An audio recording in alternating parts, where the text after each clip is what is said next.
This is MinigamesMan, my extreme minigame chunklocked account, a restricted account where the main focus is on minigames and their rewards. Last episode, we had finally made our way over to the Barrows. But wait, Barrows isn't a minigame. Isn't it in the boss list? Well, yes, but we are allowed to utilize the minigame items. In this case, both the Amulet of the Damned, which upgrades Barrows' set effects, and the Strange Lockpick, which allows us to navigate the Barrows underground, are both minigame items which will enable us to use the Barrows. Also, it is listed in the combat section of the Minigames wiki. These bosses consist of 6 separate fights. Digging into the crypts starts the fight with one of the Barrows brothers, and one of them always leads to a crypt even further below, where the Barrows chest lies. There is a small chance to unlock any of the Barrows brothers' armors or weapons. Also, the Barrows are considered spirits, so we're bringing our ectoplasmator, which we previously earned over at Soul Wars, to get some free prayer XP. Our Salve Amulet, which we imbued over at the Duel Arena, doesn't work here for reasons? Personally, I think it would be fine to allow us to use the Salve Amulet here, because they're undead spirits, and the amulet boosts damage against undead. Thankfully, air spells do hit pretty hard here though, so at least there's that. The reward chest also gives a massive amount of runes, which is perfect, because magic is the preferred method for killing the Barrows brothers. Here are the set effects of each of the armors, but anything would be amazing, since my gear is limited and any of these pieces is a big defensive upgrade. On the very first chest, we get a Varric's helmet. Yo, this account is so spooned. The very first chest, we get an item. Alright, and on the 5th chest kill count, there is the Carol's leather top. That is big for ranged gear. And chest number 11, there is the Guthan's helmet. Another tank helmet, nice. In the future, I'm hoping that we can get a high enough magic level, and also get my player-owned house altar sorted, so that we can switch our spellbooks at will. And perhaps even maybe get a portal that can teleport us right to the Barrows. For now, I've been restoring my stats at the Ferox Enclave pool, and then minigame teleporting to Shades of Morton, which is not very optimal. Hopefully, I can figure out a way to move around faster soon. Overall, this has been a fantastic start to the Barrows grind. I got 3 pieces within my first 11 chest kill count. This account may be very lucky. Over in Yanil, there's a small combat minigame called the Nightmare Zone. Here, you may refight monsters that you found within quests. So, I've been completing all the quests that will unlock the monsters within the Nightmare Zone. The minigame itself does offer some rewards, however, Ironman are only allowed to purchase the redirection scrolls, potions for within the minigame, and points to imbue your items. These imbues work the same as the ones that I previously unlocked over at the Amir's Arena, but there's just no scroll involved. It's kind of a worse way to imbue in my opinion. More importantly, with the unlock of this minigame comes the Yanil Chunk. Some notable features here are the Wizard's Guild at 66 magic level, a Hunter Shop, a Hops Patch, and this dungeon, which leads to some Chaos Druids. These guys are great for collecting herbs.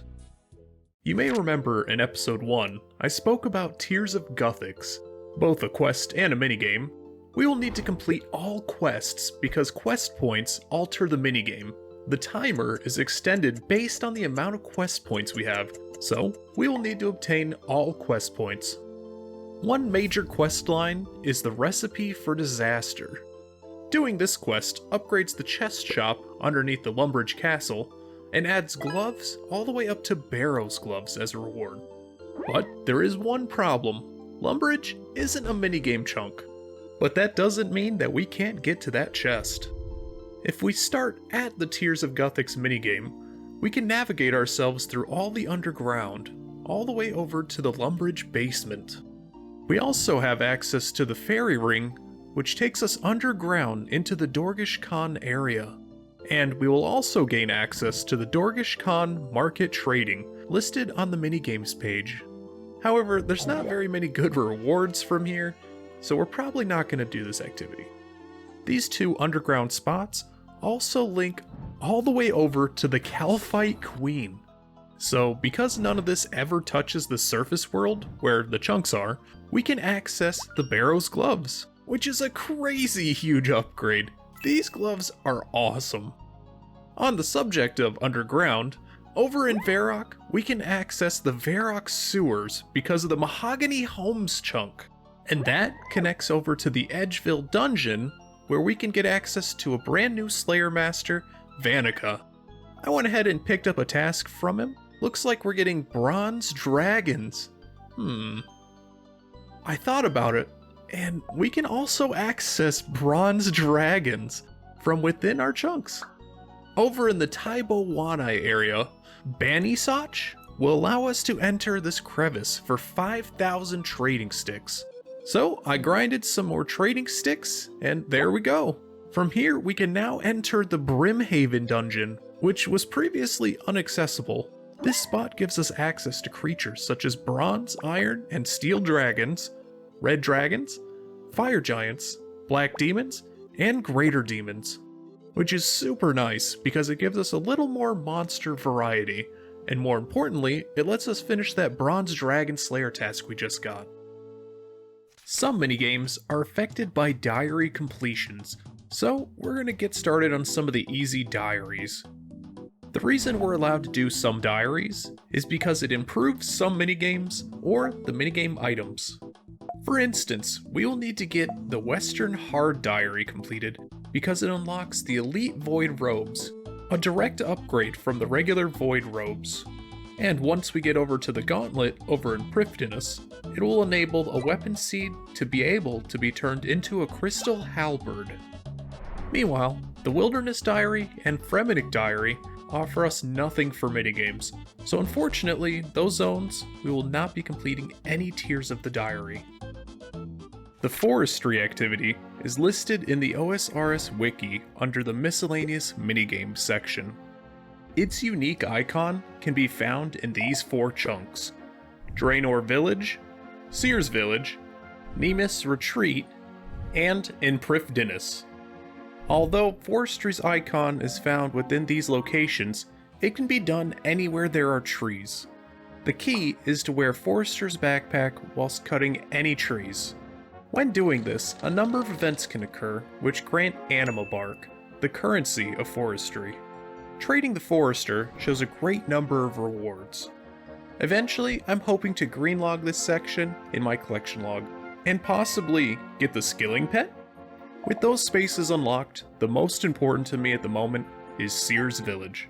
Here, the rooftop course exists all within this one chunk. This means I can collect even more Marks of Grace and finish up that Graceful set.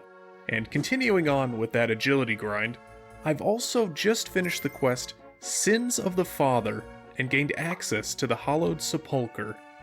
Since I'm relatively low level, I can only complete the first floor of the Sepulchre, but this does give me an excellent space to train agility. Okay, so picking up planks at Barbarian Assault and over at Fishing Trawler has been a great start for my construction grind, but frankly, it's not good enough anymore. I've been having a think, and listen up, cause here's the plan.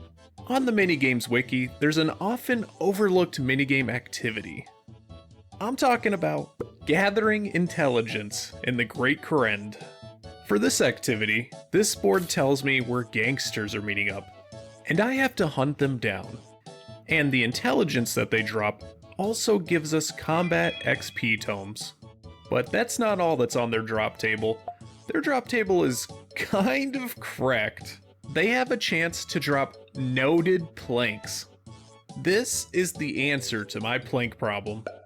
Since these gangsters have multiple spawn locations, and they spawn all around Korend, I will only allow myself to unlock the chunk where the minigame board is. So this means that this will be treated as a delivery minigame, where I'm allowed to enter the grayed out chunks just to serve the purposes of the minigame. And in this chunk also includes the Shayzien combat ring. So we'll go ahead and pick up our free Shayzien gear. Nice. Unfortunately, I won't really be able to use this armor against the lizardmen, because there are no lizardmen within the minigame space. But it is pretty decent ranged gear that I can get for free, so that's a win. So, over at Guardians of the Rift, I discovered something kind of fun. Last episode, we collected some fine cloth from the Shades of Morton minigame, and inside the sepulcher chunk, we can now gather some bark from these trees. It turns out, you can craft SwampBark Armour on your own. I always thought you needed the guy in the wizard's tower, but yeah, just some thread and a needle. And if we bring a set of SwampBark into Guardians of the Rift minigame, we can upgrade it at the nature altar. So using only minigame chunks, we have created this SwampBark magic set. It's actually kinda sick. And it's so cool that you can do this within Guardians of the Rift. Some of the minigame upgrades we've gotten in the meantime include the canister upgrade at Volcanic Mine. We've earned our plank sack within Mahogany Homes. We've collected even more Castle War tickets. We earned our second Pharaoh Scepter over at the Pyramid Plunder. We got a tackle box over at Temperos.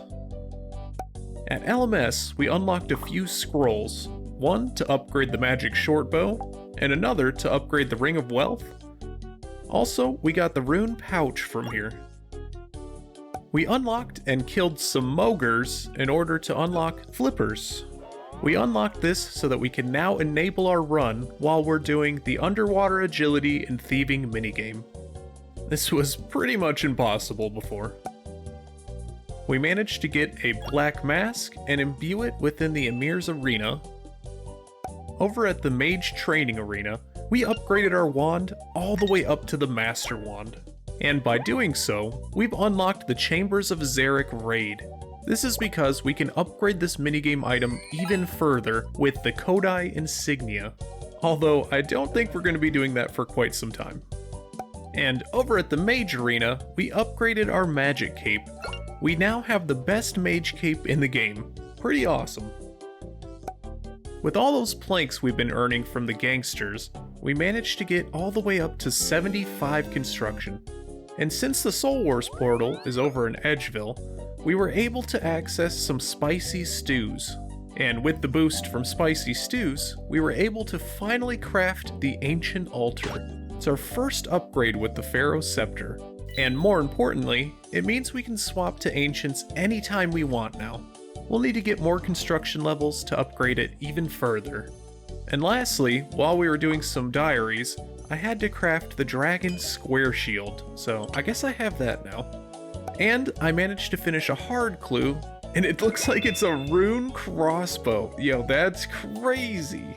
Alright, I guess that means I've finally run out of excuses, so that means it's time. Okay, it's finally time. I'm probably a bit over-prepared for this at this point, but here's my setup. We're gonna put that Barrows armor to work, and finally take on the Fight Caves. Here we go, 64 waves separate us from our Fire Cape.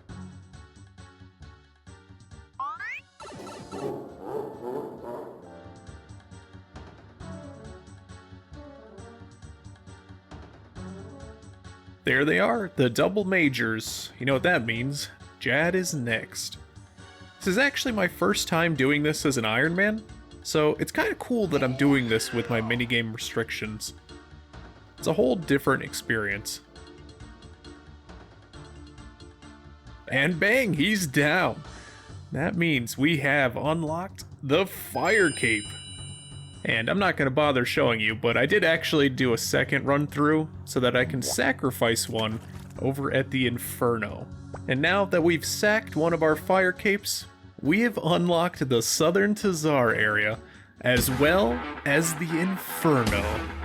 As eager as I am to get that, I really don't think I'm ready quite yet. But the Inferno is one of our endgame goals, so we are definitely taking this guy down eventually. And that being said, we do have another big challenge just around the corner. We've finished up the level requirements needed to complete Song of the Elves.